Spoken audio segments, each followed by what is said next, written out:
তিনি ছিলেন এক যোদ্ধা, এক বীর নেতা, যিনি ইতিহাসের পাতায় অমর হয়ে আছেন। সালাউদ্দিন আইয়ুবী এক নাম, যে নাম শুনলে কাঁপত ক্রুসেডারদের হৃদয়। দুর্ভেদ্য দুর্গ, রক্তক্ষয়ী যুদ্ধ আর কৌশলের অপূর্ব নিদর্শন ছিল তার জীবন। জেরুজালেম পুনরুদ্ধারের সেই মহাকাব্যিক অভিযান আজও বিশ্বের অন্যতম গৌরব গাথা। এই সিরিজে আমরা তুলে ধরব সুলতান সালাউদ্দিন আইয়ুবীর প্রতিটি দুঃসাহসিক পদক্ষেপ, যে গল্প কেবল ইতিহাস নয়, এক প্রেরণার উৎস। আসুন ফিরে যাই সেই সময়ের স্রোতে, জেনে নেই সেই মহান বীর যোদ্ধার জীবন গাথা। ফেইথ অ্যান্ড ফ্যাক্টস এর আয়োজনে সালাউদ্দিন আইয়ুবীর দুঃসাহসিক অভিযানের আজকের পর্বে আপনাকে স্বাগতম। রাত পেরিয়ে যাচ্ছে, দুইজন বাদক তাঁবুতে জেগে বসে বসে রাত কাটিয়ে দিচ্ছে। অন্য নর্তকী এবং বাদকেরা গভীর নিদ্রায় মগ্ন। জাগ্রত দুজনের একজন বলল, আমরা বোধহয় একটি কাজ ঠিক করছি না। মেয়েদেরকে আমরা এই বলে এনেছি তারা শুধু নাচ গান করে সিপাহীদের মনোরঞ্জন করবে, কিন্তু আমাদের মিশনের আসল উদ্দেশ্য তারা জানে না। জানা থাকলে এই যে তাদের তাঁবুতে পাঠানো হচ্ছে, এ নিয়ে তাদের কোনো প্রশ্ন থাকতো না। না, আমরা ঠিকই করেছি। কোনো নর্তকীকে বিশ্বাস করা যায় না। ধরো, কমান্ডারের তাঁবুতে যে মেয়েটি রয়েছে, সে যদি জানতো আমরা সীমান্তের ক্যাম্পগুলোতে এসেছি এখানকার সিপাহীদের ধোঁকা দিয়ে বোকা বানাতে, তাহলে আবেগের বশবর্তী হয়ে কিংবা পুরস্কারের লোভে বলে দিত সেই গোপন তথ্য। তাহলে কি উপায় হতো আমাদের? আমাদের গোপন উদ্দেশ্যে কোনো নর্তকীকেই বলা উচিত হবে না।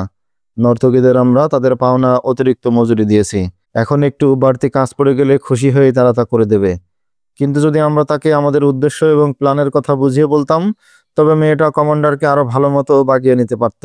হয়তো দেখা যেত কমান্ডার জালে ফেসে নিজেই হাবশী সৈন্যদের মিশরে প্রবেশের ব্যবস্থা করছে।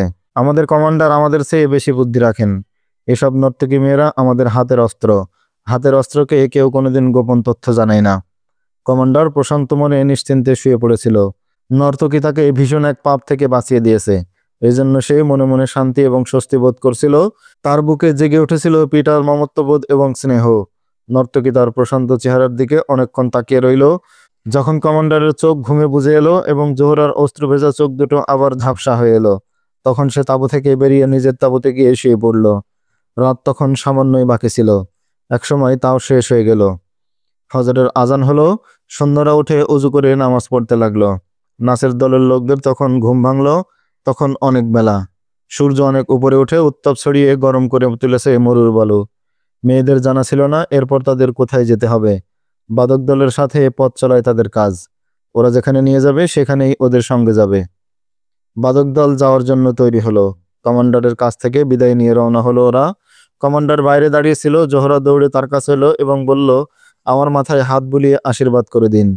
কমান্ডার তার মাথায় হাত বুলিয়ে দিল। জোহরা তার অন্য হাতটি ধরে তার চোখের সামনে লাগালো। সেই চোখ থেকে তখন অশ্রু গড়িয়ে পড়ছিল। অশ্রু ঝরা চোখেই বিদায় নিল জোহরা। নীল নদের দিকে চলে গেলে ওরা। ক্যাম্প থেকে বেরিয়ে খুব বেশি দূরে যায়নি।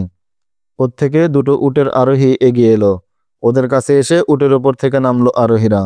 উট দুটিকে বসিয়ে নর্তকী দুজন উটের পিঠে উঠল। উট আবার যাত্রা শুরু করলো। এই দুই উটওয়ালা সন্ত্রাসী দলের লোক। কাছেই কোথাও লুকিয়েছিল ওরা। এরা নীল নদের পাড়ে অবস্থানরত বণিক দলের সাথে গিয়ে মিলিত হলো। দুই দল এমনভাবে মিলিত হলো, দেখে মনে হলো এরা একে অন্যকে চেনে না। পুরুষরা মিশনের কার্যক্রম ঠিক করার জন্য বৈঠকে বসবে, তাই নর্তকী দুজনকে ওখান থেকে সরিয়ে দিতে চাইল। এই কাজে এগিয়ে এলো বণিক দলের মেয়েরা। ওরা দুই নর্তকীকে পুরুষের থেকে আলাদা করে নদীর কূলে নিয়ে গেল। মেয়ে চারজন প্রথমে নিজেদের পরিচয় দিল। বলল, আমরা আমাদের স্বামীদের নিয়ে কাফেলার সাথে বেড়াতে এসেছি। এরপর ওরা জানতে চাইল নর্তকীদের পরিচয়। জোহরা এবং অন্য নর্তকী বলল, আমাদেরকে নাচ গান করে সীমান্ত এলাকায় সৈন্যদের মনোরঞ্জন করার জন্য ভাড়া করে আনা হয়েছে। এদিকে পুরুষদের বৈঠকের মিশনের মূল বিষয় নিয়ে আলোচনা হচ্ছিল।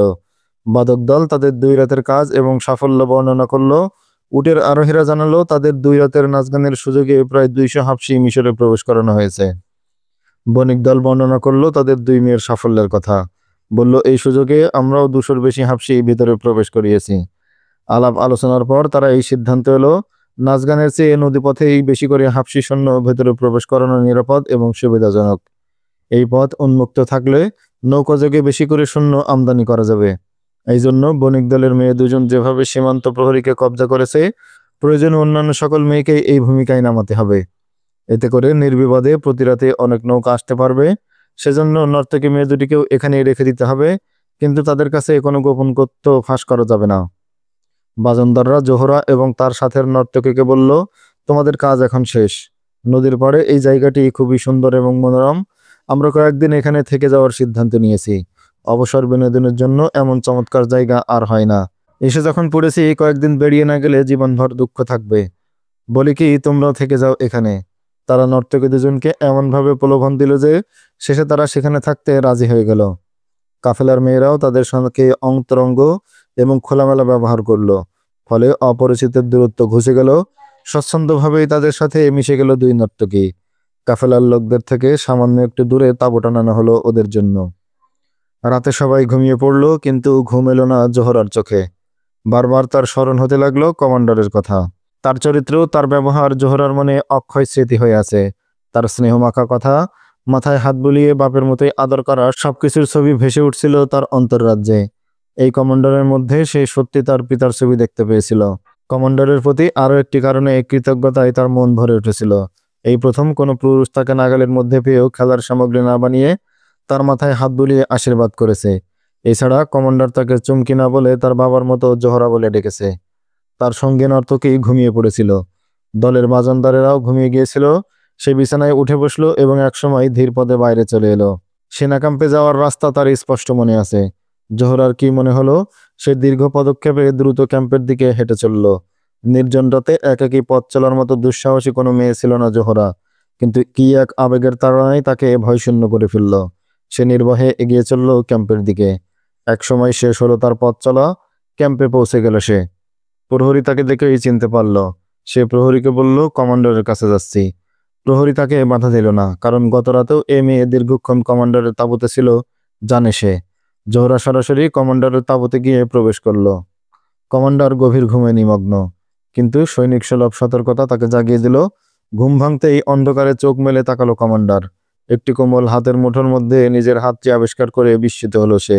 হাতের কোমলতাই বলছিল এটা কোনো পুরুষের হাত নয়। সে দ্রুত উঠে হকচকিয়ে বলল, কে তুমি? আমি জোহরা। কমান্ডারের বিস্ময় তখনও কাটেনি। বলল, তুমি এত রাতে এখানে? ভয় পাচ্ছ কেন?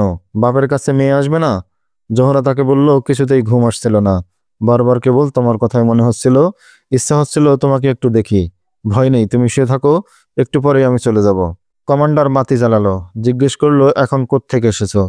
জোহরা সব খুলে বলল। জোহরার কথা শুনে কমান্ডার কামরা থেকে বের হয়ে গেল। দুটি ঘোড়া রেডি করে জোহরাকে বলল, চলো।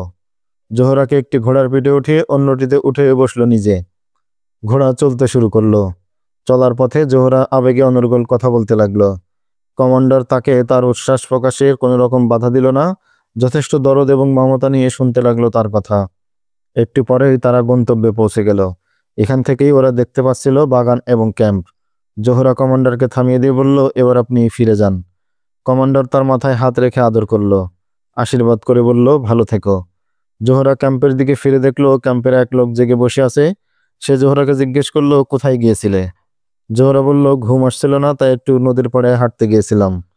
লোকটি তাকে সাবধান করে দিয়ে বলল, তোমার আচরণ সন্দেহজনক। তুমি ঠিক করে বলো, এত রাতে একা একা কোথায় গিয়েছিলে এবং কেন গিয়েছিলে? মিথ্যা বলো না, যা বলবার সত্যি তাই বলো। জোহরা তাকে সত্যি ঘটনা বলতে চাচ্ছিল না। সে আবারও বলল, বললাম তো নদীর পাড়ে বেড়াতে গিয়েছিলাম। এখন থেকে তুমি আমার আদেশ ছাড়া এক পাও বাইরে যেতে পারবে না, লোকটি আদেশের সুরে বলল। আমি তোমার কোনো দাসী নই। জোহরা বলল, আমাকে যে কাজের দায়িত্ব দিয়েছিলে সে কাজ আমি শেষ করেছি। যে মূল্য দিয়েছিলে সেই মূল্য পরিশোধ করেছি। এখন আর আমি কারো আদেশের ধার ধারি না। তুমি কি তোমার মালিকের কাছে জীবিত ফিরে যেতে চাও না? সে লোক বলল, যদি চাও তবে আমার অবাধ্য হয় না। আমি নিষেধ করছি, আমাকে না বলে কোথাও যেও না তুমি। দুই সিপাহী প্রতি রাতে টহল দেওয়ার বাহানায় নদীর পাড়ে গিয়ে ওই মেয়েদের সাথে মিলিত হলো। দুই মেয়ে দুজনকে নিয়ে যেত আলাদা আলাদা জায়গায়। সেখানে নানা রকম প্রলোভনে আটকে রাখতো তাদের। সৈন্যরা যখন মেয়েদের নিয়ে পাহাড়ের গুহায় সময় কাটাতো, হাবশি সৈন্য বোঝাই নৌকা এসে ভিড়ত কূলে। সঙ্গে সঙ্গে হাবশি সৈন্যরা লাফিয়ে নেমে হারিয়ে যেত পাহাড়ের অন্তরালে, অদৃশ্য গোপন আস্তানায়।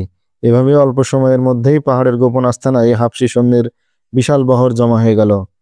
এখন তারা যে কোনো সময় আক্রমণ চালিয়ে ফাঁড়ির দুটো সৈন্যদের নিঃশেষ করে দিতে পারে। কিন্তু তাদের কমান্ডার বুদ্ধিমান। সে জানে ফাঁড়িতে আক্রমণ করলে সেই সংবাদ সঙ্গে সঙ্গে কায়রো পৌঁছে যাবে।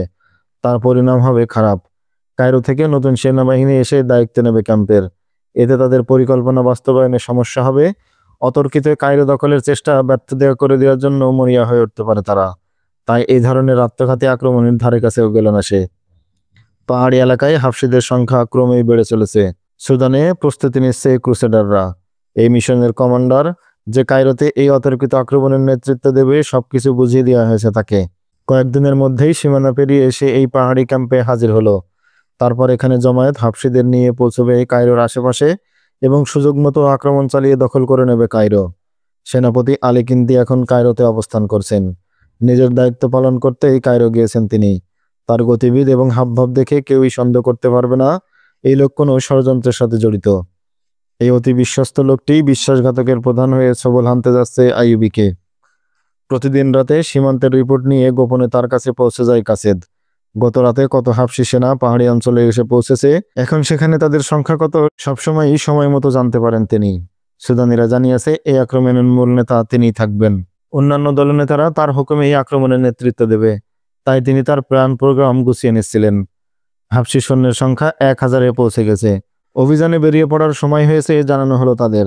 তারা বলল, কিন্তু নরবলি শেষ না হওয়া পর্যন্ত তো আমাদের কোন অভিযানে শরিক হতে পারবো না।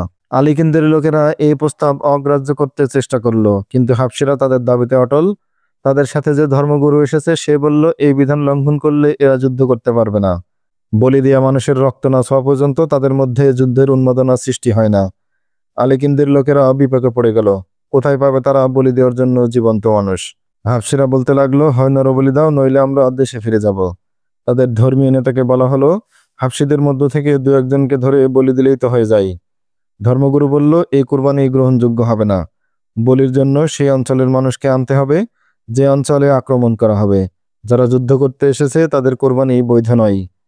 শেষ পর্যন্ত তাদেরকে বলা হলো, ঠিক আছে, আক্রমণের আগের দিন মিশর থেকে 1 লোককে ধরে এনে আপনার হাতে তুলে দেওয়া হবে। পুরোহিত রাজি হলো না, বলল, বলির লোক এখনই চাই, কারণ তাকে ভালো করে খাইয়ে দাইয়ে মোটা তাজা করতে হবে। তারপর দেখতে হবে সেই লোক আপন দেবতার আরাধনা করে কিনা। বলি দেওয়ার বিষয়টি বেশ জটিল হয়ে উঠল। পুরোহিত একটার পর একটা নতুন করে ফ্যাকড়া সৃষ্টি করতে লাগলো। বলল, আমরা ইচ্ছা করলেই যাকে তাকে বলি দিতে পারবো না। আমাদের হিসাব করে দেখতে হবে, দেবতা পুরুষের কোরবানি চান না নারীর কোরবানি, নাকি দুজনের কোরবানি চেয়ে বসেন দেবতা, তাও জানতে হবে এবং সেই চাহিদা অনুযায়ী বলি সম্পন্ন করতে হবে। সেই রাতেই আলী কিন্দির কাছে সংবাদ পৌঁছে গেল, হাফসিরা যুদ্ধের আগে এই কোরবানির জন্য মানুষ চাই। আলী কিন্দি বলল, তাতে চিন্তার কি আছে, পথঘাট থেকে কাউকে ধরে এনে তাদের হাতে তুলে দাও। কিন্তু পুরোহিত এখনো বলেনি তাদের দেবতা পুরুষ নারী নাকি উভয়ের রক্ত চাই। এটা জানার জন্য আগে আমরা কাকে ধরবো, কেমন করে ধরবো, আমি এত কথা শুনতে চাই না। তাদের যে দাবি থাক পূরণ করে দাও। আলী কিন্দি বলল, কয়েকদিন পর যখন আমি কায়রোর উপর আক্রমণ চালাবো তখন কত লোক মারা যাবে তার কোনো ইয়াত্তা নেই। 2-1জন লোক 2 দিন আগে মারা গেলে কি এমন ক্ষতি হবে? আলী কিন্দি তার গোয়েন্দার সাথে কথা বলছিল। একজন খ্রিস্টান এসে ভিতরে ঢুকলো। তারপরে মিশরীয় পোশাক। ভেতরে প্রবেশ করেই সে তার কৃত্রিম দাড়ি এবং মেকআপ খুলে ফেললো। আলী কিন্দি জিজ্ঞেস করলো, আপনাকে পেরেশান মনে হচ্ছে? হাফসিরা তাদের ধর্মীয় বিধান পূরণ করতে চাই, তারা এখনই বলি দেওয়ার জন্য মানুষ চাচ্ছে।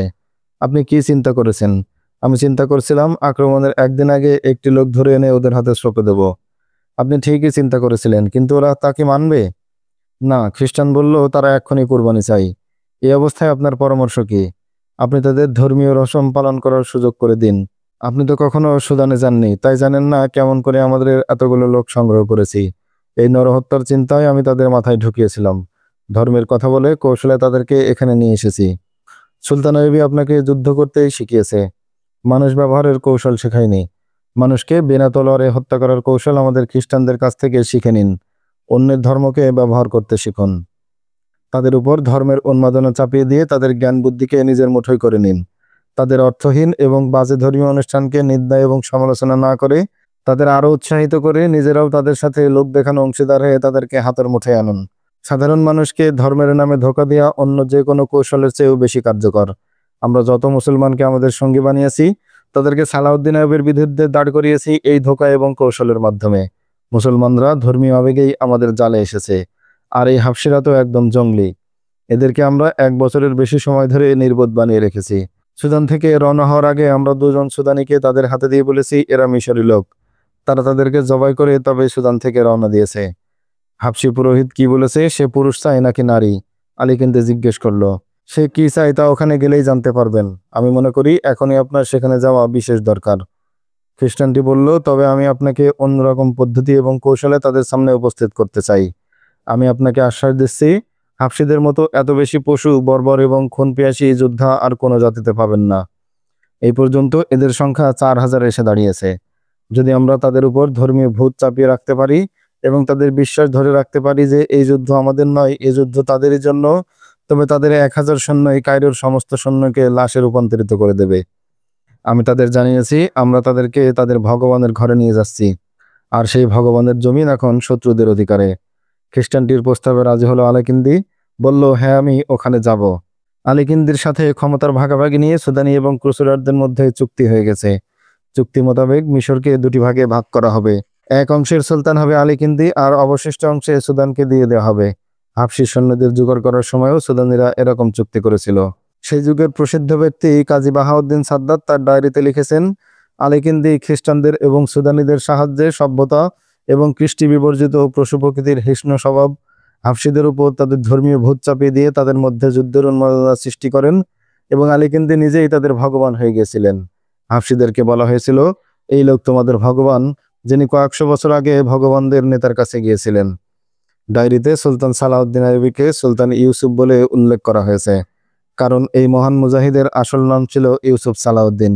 কাজী বাহাউদ্দিন সাদ্দাত তাকে স্নেহ এবং আদর করে সুলতান ইউসুফ বললেও ইতিহাসে তিনি সুলতান সালাউদ্দিন আইয়ুবী নামেই প্রসিদ্ধ হন। তিনি জানতেও পারলেন না তার অনুপস্থিতিতে এ মিশর কি ধরনের ভয়ঙ্কর খেলা চলছে। তকিউদ্দিন নিশ্চিন্ত আলেকিন্দির মতো বিশ্বস্ত সেনাপতি সীমান্ত রক্ষার দায়িত্বে নিয়ে যেত। আলী বিন সুফিয়ানও টের পেলেন না আলেকিন্দির ঘোর ষড়যন্ত্রের কোনো খবর।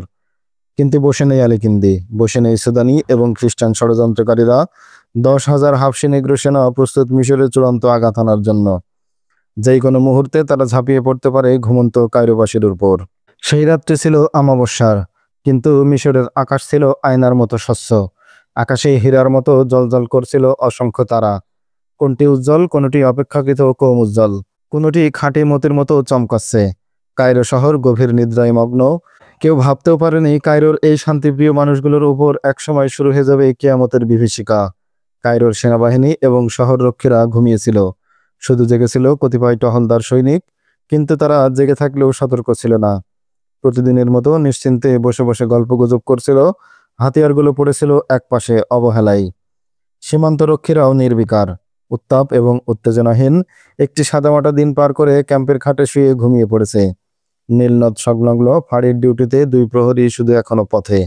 নদীর তীর ধরে এগিয়ে চলেছে ওদের ঘোড়াগুলো। ঘোড়ার উপর বিরহ কাতর চিত্তে বসে আছে 2 প্রহরী। এগিয়ে যাচ্ছে ওরা বণিক দলের সুন্দরী মেয়েদের কাছে। পাশের ক্যাম্পটি এখান থেকে কয়েক মাইল দূরে, দুর্গম পাহাড়ি অঞ্চলের কাছাকাছি। সেই ফাঁড়ির সিপাহীদেরও দায়িত্ব সীমান্তের নিরাপত্তা নিশ্চিত করা, কিন্তু শান্তিময় নিরুপদ্রব সময় সৈন্যদের অলস এবং অকর্মণ্য বানিয়ে দিয়েছিল। ফলে দায়িত্বের ব্যাপারে কেউ সচেতন ছিল না। কয়েকটি নৌকা বোঝাই সুদানি হাবশী সৈন্য প্রবেশ করল মিশরের মাটিতে। 2 ক্যাম্পের 4 টহল সৈনিক তখন ডুবে আছে 4 সুন্দরীর প্রেম সাগরে। জোহরা এবং তার সাথী নর্তকী তাদের তাঁবুতে শুয়েছিল। সঙ্গের পুরুষরা প্রকাশ্যে নিদ্রা গেলেও ভেতরে ভেতরে সবাই ছিল সজাগ এবং সতর্ক। গোপন সংবাদের ভিত্তিতে তারা জানতে পেরেছে আজকের রাতটি খুবই গুরুত্বপূর্ণ। উপর থেকে নির্দেশ এসেছে, রাতে আহাম্মকের মতো ঘুমিয়ে না থেকে সবাই সতর্ক থেকো। ওদের উপর আরও নির্দেশ এসেছে, বাইরের কোনো লোককে নদীর পাড়ে আসতে দেবে না। পাহাড়ি অঞ্চলের ধারে কাছেও ঘেঁষতে দেবে না কাউকে। যদি কেউ যেতে চায় তবে তাকে এনে ধরে বন্দি করে রাখবে। বণিক এবং বাদক উভয় দলের জন্যই এই হুকুম ছিল। অন্ধকার রাত, চাঁদ নেই আকাশে, মেঘও নেই। মেঘমুক্ত প্রকৃতি তারার আলোয় উজ্জ্বল আলোকিত। খেয়ে দিয়ে শুয়ে পড়েছে সবাই। অনেকক্ষণ পর এক বাজনদার উঠে বসলো বিছানায়। তাঁবু থেকে বাইরে বেরিয়ে এদিক ওদিক ভালো করে পরখ করে দেখল। ক্যাম্পের চারিদিকে চক্কর দিল একবার। এরপর জোহরা এবং নর্তকী যে তাঁবুতে শুয়েছিল ওখানে গেল। তাঁবু ফাঁক করে উকি দিল ভেতরে, কিন্তু কিছুই দেখা গেল না। লোকটি এদিক ওদিক চাইল আবার, না, কেউ কোথাও নেই। চট করে ভিতরে ঢুকে গেল লোকটি। অন্ধকারে হাত দিয়ে দেখল বিছানা। মনে হলো যা সন্দেহ করেছিল তাই ঘটেছে। আগুন জ্বালালো সে, দেখলো জোহরা নেই, সে পালিয়েছে। অন্য মেয়েটি গভীর ঘুমে অচেতন শুয়ে আছে এলোমেলো অবস্থায়। বাজনদার তাকে আর জাগালো না। এই মেয়েকে জাগিয়ে কি লাভ? জোহরা কোথায় গেছে এই মেয়ের চাইতে ওই তো বেশি জানে। নিশ্চিত পাশের ক্যাম্পের কমান্ডারের কাছে গেছে জোহরা, এছাড়া আর কোথায় যাবে সে? জোহরা পালিয়েছে এটা তেমন ভয়ঙ্কর ছিল না, কিন্তু ভয়ের কারণ হলো জোহরা যখন ফিরে আসবে তখন সাথে কমান্ডারও চলে আসতে পারে। প্রহরীদের না দেখলে কমান্ডার তাদের খোঁজাখুঁজি করবে। এমনও হতে পারে সে নদীর তীরে চলে যেতে পারে।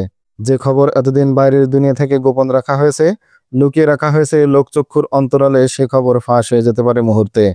বাজনদার তার দুই সাথীকে জাগালো, তাদেরকে জানালো জোহরা পালিয়েছে, নিশ্চয়ই সে ওই ক্যাম্পের কমান্ডারের কাছে গেছে। বলো কি, যদি সে কমান্ডারকে নিয়ে ফিরে আসে? তা আসতেই পারে। চলো এক কাজ করি, নদীর তীর থেকে ওদের দুজনের আসার পেতে ওত পেতে থাকি। যদি কমান্ডার মেয়েটার সঙ্গে চলে আসে এবং আমাদের গোপনীয়তা প্রকাশ হয়ে পড়ার আশঙ্কা দেখা দেয়, তবে দুজনকেই ধরে আমাদের কমান্ডারের কাছে পৌঁছে দেব। তাই ভালো, চলো। যদি প্রয়োজন পড়ে তবে দুজনকে হত্যা করে নদীতে ফেলে দেব, কিন্তু কিছুতেই এই গোপনীয়তা ফাঁস হতে দেব না। আর একটু উৎসাহ নিয়ে বলল সঙ্গী। পাহাড়ের সেই দুর্গম অঞ্চল, বাইরে থেকে দেখে মনে হয় নিরেট এক পাথরের জগৎ, কিন্তু ভেতরের পরিবেশ সম্পূর্ণ আলাদা। বিস্তীর্ণ এলাকা নিয়ে পাহাড়ি অঞ্চলটি দাঁড়িয়ে আছে যুগ যুগ ধরে। এলাকাটি দুর্গম বলে সেখানে মানুষের কোনো যাতায়াত নেই। লোক চলাচলের পথ থেকে অঞ্চলটি বেশ দূরে। জনশ্রুতি আছে এখানে ফেরাউনের প্রেতাত্মারা বাস করে। ফেরাউনরা যাদের হত্যা করেছিল তাদের প্রেতাত্মাও নাকি এখানেই বাস করে। লোকেরা এই কথা বলে। দুই ধরনের প্রেতাত্মার মধ্যেই মাঝে মধ্যে যুদ্ধবেগ্রে জড়িয়ে পড়ে। কোনো লোক এ এলাকায় ঢুকে পড়লে সে আর অক্ষত বেরিয়ে আসতে পারে না। তার শরীর থেকে সব মাংস উধাও হয়ে যায়, কঙ্কাল ছাড়া আর কিছুই থাকে না তার শরীরে। বহুদিন আগের কথা, এই পাহাড়ি এলাকায় বিভিন্ন পাহাড় কেটে ফেরাউনদের বড় বড় মূর্তি বানানো হয়েছিল। নিচ থেকে পাহাড় খুঁড়ে তার মধ্যে তৈরি করা হয়েছিল রাজকীয় মহল। এসব মহলে ছিল বড় বড় কামরা। দীর্ঘদিন এই কামরাগুলোতে কোনো মানুষ প্রবেশ করেনি। মহলগুলো ছিল জনমানব শূন্য। প্রহরীদের দৃষ্টি এড়িয়ে এই কামরাগুলোতেই আশ্রয় নিল সুদানি কুচক্রীরা। যে রাতের ঘটনা, সেই রাতে মাটির তলায় এই মহল এবং কামরাগুলো ছিল আলোর ছড়াছড়ি। হাজার হাজার হাবশি সেনার পদভরে সরগম হয়ে উঠেছিল গোটা পার্বত্য অঞ্চল। এই পাহাড় শ্রেণীর এক জায়গায় চারিদিকে পাহাড় বেষ্টিত এক বিশাল মাঠ। মাঠটি ছিল মনোরম সবুজ ঘাসে ভরা। ওখানে সমবেত করা হলো সুদান থেকে আসা নিগ্রো হাবশি যোদ্ধাদের। সবাই এসে সমবেত হলো হাবশিদের ধর্মগুরু। চিৎকার করে বলে উঠল, উঁচু স্বরে কেউ কথা বলবে না। একটু পরেই তোমাদের সামনে হাজির হবেন তোমাদের ভগবান। মনের মধ্যে ভক্তি এবং বিশ্বাস দৃঢ় করো। ভয় করো তার আক্রোশকে। ভয়ে এবং আশঙ্কায় কানে কানে কথা বলতেও ভুলে গেল লোকগুলো। সবচেয়ে বড় পাহাড়টার দিকে মুখ করে বসেছিল ওরা। পাহাড়টির নিচ থেকে চূড়া পর্যন্ত খোদাই করা এক বিশাল মূর্তি। আবু সাম্বালের মূর্তি বলে পরিচিত এটা। হাবশিদের বলা হলো, এটাই তোমাদের ভগবানের মূর্তি। আজ এই মূর্তি মানুষের রূপ নিয়ে সবার সামনে উপস্থিত হবেন। সহসা মেঘের গর্জনের মতো গুরুগম্ভীর গর্জন ভেসে এলো। হাবশিরা আগে থেকেই চুপ করেছিল। এই গর্জন শোনার পর তাদের নিঃশ্বাসও যেন বন্ধ হয়ে গেল। এরপরই ভেসে এলো আরো একটি আওয়াজ, ভগবান জেগে উঠেছেন, সামনের পাহাড়ের দিকে তাকাও। গুরুগম্ভীর জোরালো কণ্ঠের ধ্বনি।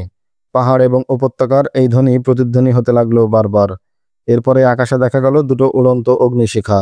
শিখা দুটো পাহাড়ের দিকে এগিয়ে গেল এবং পাহাড়ের সাথে ধাক্কা খেল। সাথে সাথে সেখান থেকে ছড়িয়ে পড়ল অজস্র আগুনের টুকরা। এই অগ্নিশিখায় আলোকিত হয়ে উঠল আবু সাম্বালের মূর্তি। মূর্তির মুখের উপর ছড়িয়ে পড়ল আলো।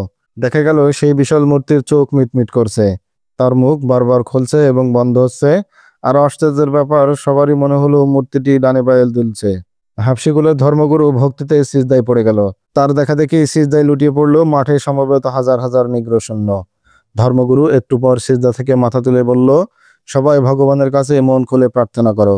লোকগুলো সিজদা থেকে মাথা তুলল। দুহাত প্রসারিত করে প্রার্থনা জানালো ওরা। ধর্মগুরু উচ্চস্বরে বলতে লাগলো, হে আগুন এবং পানির খোদা, মরুভূমির তপ্ত বালুর খোদা, নদীতে পানি দেওয়ার খোদা, আমরা তোমাকে দেখেছি। তুমি আমাদেরকে বলে দাও তোমার পদতলে আমরা কত মানুষ বলি দেব। পুরুষ দেব নাকি নারী দেব? একটি পুরুষ ও একটি নারী। পাহাড়ের দিক থেকে শব্দ হলো, তোমরা এখনো আমাকে দেখোনি। আমি মানুষের রূপ নিয়ে তোমাদের সামনে আসছি। যদি তোমরা আমার শত্রুদের শেষ না করো, তবে তোমাদের সকলকে এই পাহাড়ের পাথর বানিয়ে রাখবো।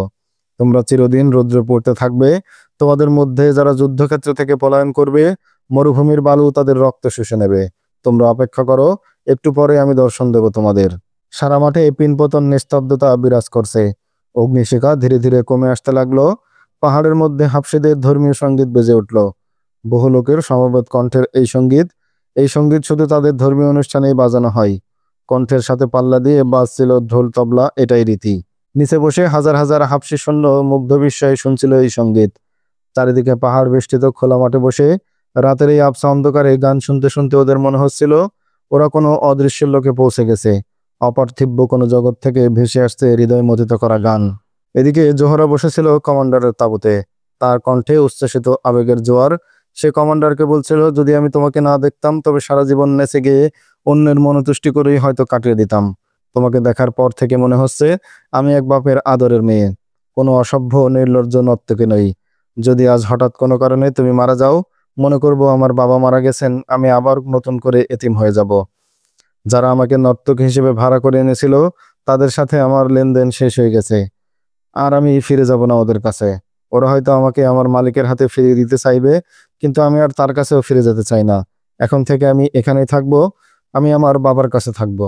দূর পাগলি, এটা সেনা ক্যাম্প না, এখানে তো তোকে রাখা যাবে না। যদি আমাকে এখানে রাখতে অসুবিধা হয় তবে আমাকে তোমার গ্রামের বাড়িতে পাঠিয়ে দাও। জোহরা জেদ ধরে বলল, যদি আশ্রয় দিতে না পারো তবে আমাকে মেরে ফেলো, কিন্তু আমাকে ফিরে যেতে বলো না। কিছুতেই আমি আর ফিরে যাব না। না জোহরা, অবুঝ হয়েও না, এমন জেদ করো না যা রক্ষা করা আমার সাধ্যের অতীত। কমান্ডার বলল, এখন তুমি ফিরে যাও, আমি ওয়াদা করছি তোমাকে তোমার বাড়ি পৌঁছে দেওয়ার ব্যবস্থা করব। তুমি তোমার কায়ের ঠিকানা দিয়ে যাও আমাকে, যখন আমি ছুটি পাবো তখন তোমাকে সেখান থেকে আমাদের বাড়িতে নিয়ে যাব। কিছুতেই রাজি হচ্ছিল না জোহরা। অবশেষে অনেক বলে করে জোহরাকে ফেরত যেতে রাজি করালো কমান্ডার। কিছুক্ষণ পর কমান্ডার দুটো ঘোড়া প্রস্তুত করে জোহরাকে বলল, চলো তোমাকে এগিয়ে দিয়ে আসি।